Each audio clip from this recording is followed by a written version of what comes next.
Hello mga mamis! Ang gagawin natin today ay gagawa na naman tayo ng organizer na gamit ang walang laman na sako ng bigas. Ang kakailanganin po natin dito ay isang box at 3 sako ng bigas na walang laman, glue stick, glue gun, ribbon at iba pang pampaganda. Napakasimple at mura po ang craft na ito. Hindi ka na po kailangang gumastos. Ang sako ng bigas ay pwede rin gawing bag, sombrero, at damit.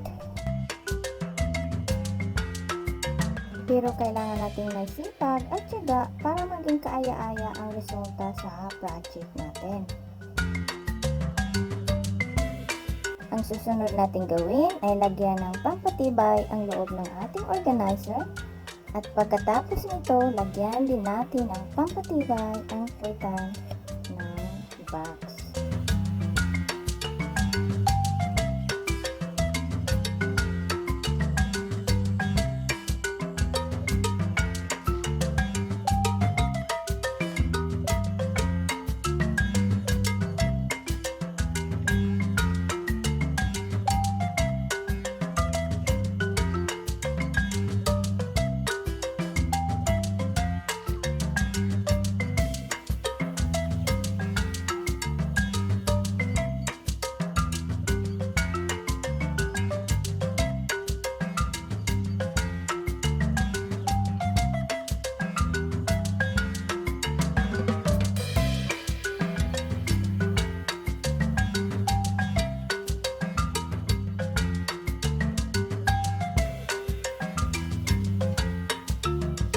Lagay natin siya sa loob at yung isa naman ay ilagay natin dito sa puwitan ng box.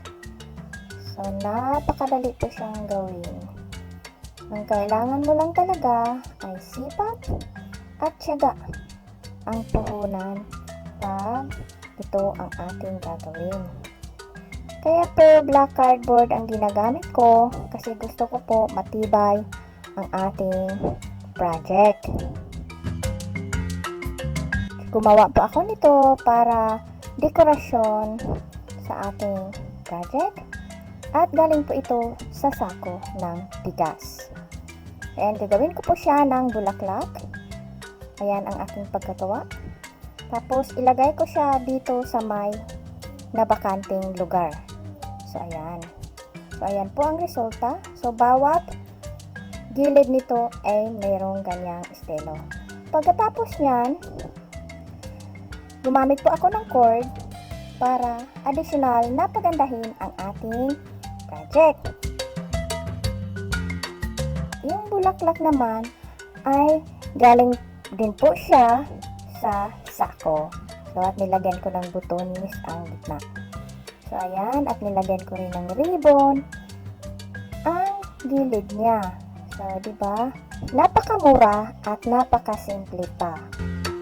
Sa mga mahilig mag-craft, paki-subscribe sa ating YouTube channel at panoorin ang ating mga videos.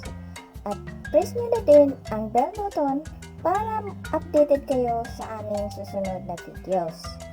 Salamat!